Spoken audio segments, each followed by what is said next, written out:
Welcome. And so, LeBron, let's start here. You could have gone to any team. We all know that. They would have made room for you. What swung it here? At the end of the day, when you had to sit down with your family and decide, okay, it's time to jump, why L.A.? My family was a huge part of my success throughout my career, and, they played a huge part in it. This is my wife and my kids. We sat down and I gave them the options and the teams that I was looking at. And ultimately, it came down to Los Angeles. It came down to the Lakers. And Did everyone in the family get a vote?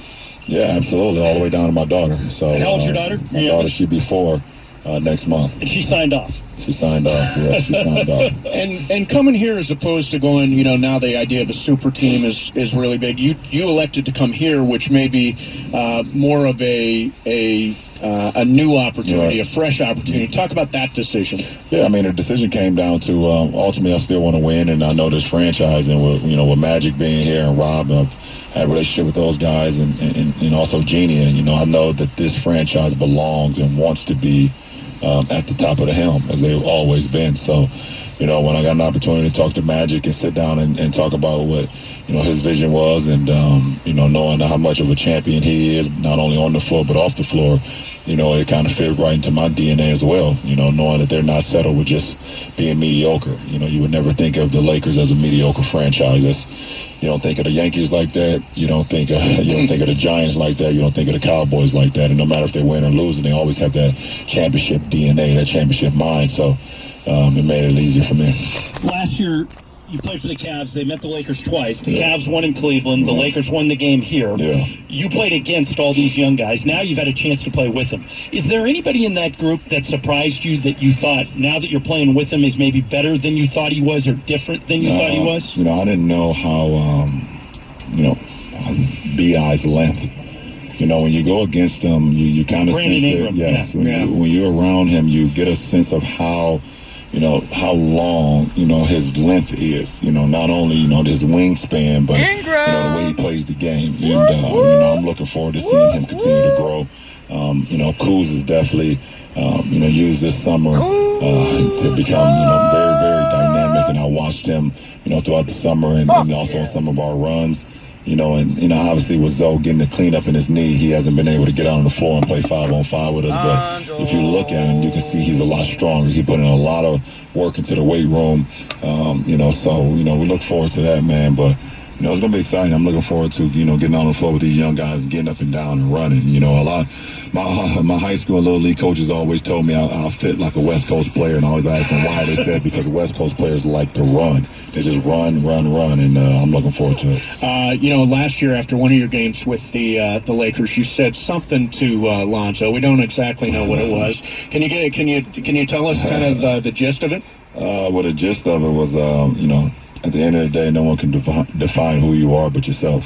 And when you're young, you get caught up in listening to what people say, what people thinking that you should be, what people saying what your game should be. But at the end of the day, no one can define who you are besides yourself. If you put in the work, you commit to the game, then the game will give back to you, and that's all it's about. So, Zoe got a lot of talent. You could tell he loves the game. You could tell his teammates love playing with him. So he's going to be great for this franchise. LeBron James is our guest on ESPN LA. LeBron, last year I could argue that you had your best statistical season at age 33. Now, it's no secret for people to follow you that you spend a great amount of time and money taking care of your body. You train every day. You lift a lot of different weights. You got a cryotherapy thing going on, which I stole from you. Thank you. What do you think has allowed you to be that dominant at that age?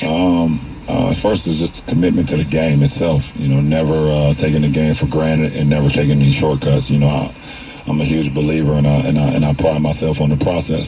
So I give everything to the game. I train myself not only in the weight room but mentally out on this basketball floor, and and I take care of my body. I'm not over that. I understand the best recovery is sleep. So I don't never disrespect my body when it's telling me to get some sleep and get some rest, because this is my profession, and providing and being on this floor is what I truly believe in. So, to be able to be at this position in my career where I'm going into 34 in December, and I feel just as great as I did 7 or 8 years ago.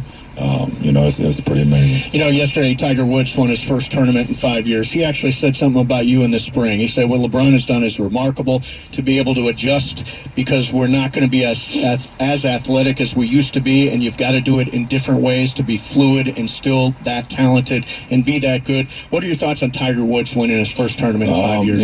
I didn't get an opportunity to watch it. Sundays is always kind of predicated towards my kids because, they're in school all week, and also I watch a lot of football as well.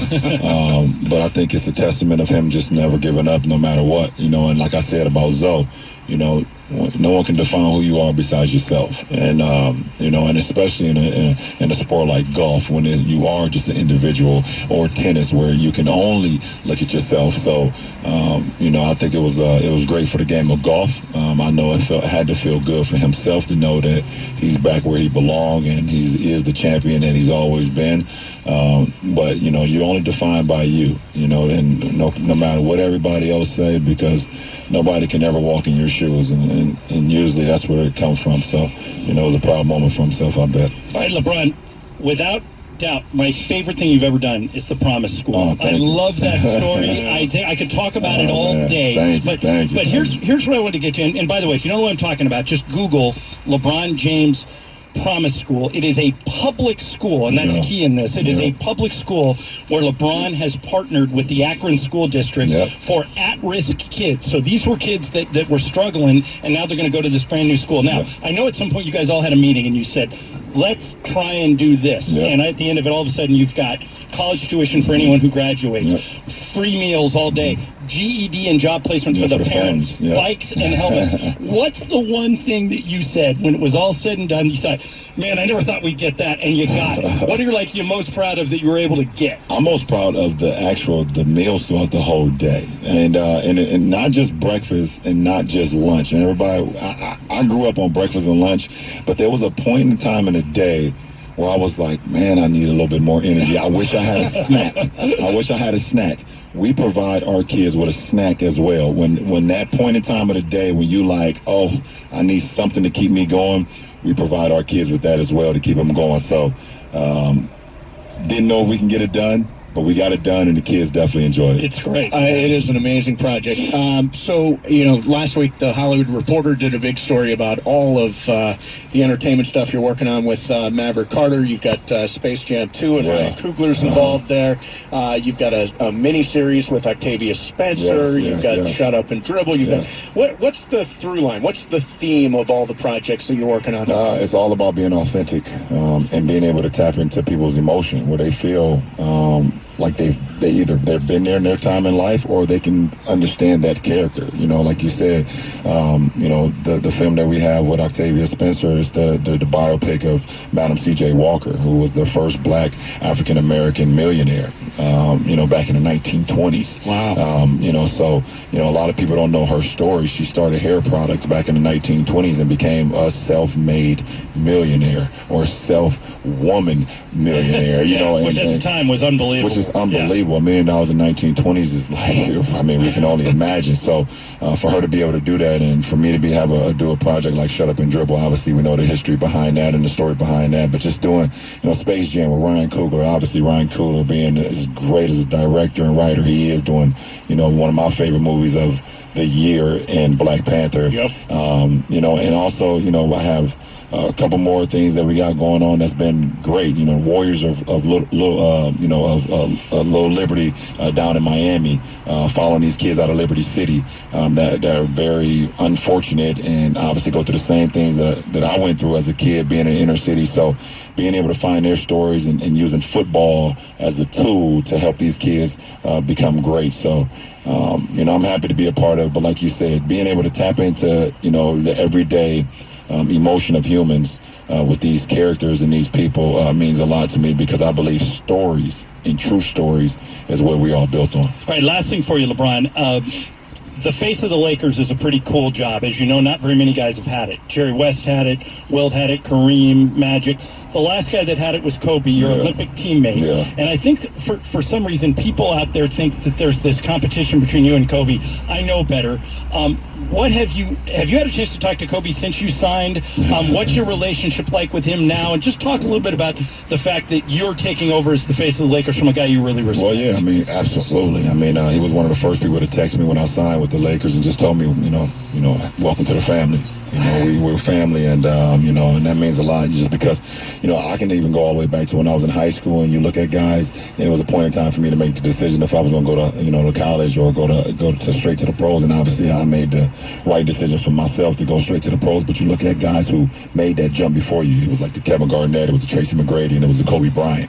To see what he's accomplished throughout his career, watching, him winning the championships when I was still, in high school, and then coming up into the ranks and watching him be the champion, and then being able to compete against him, being an Olympic teammate, win gold with him twice.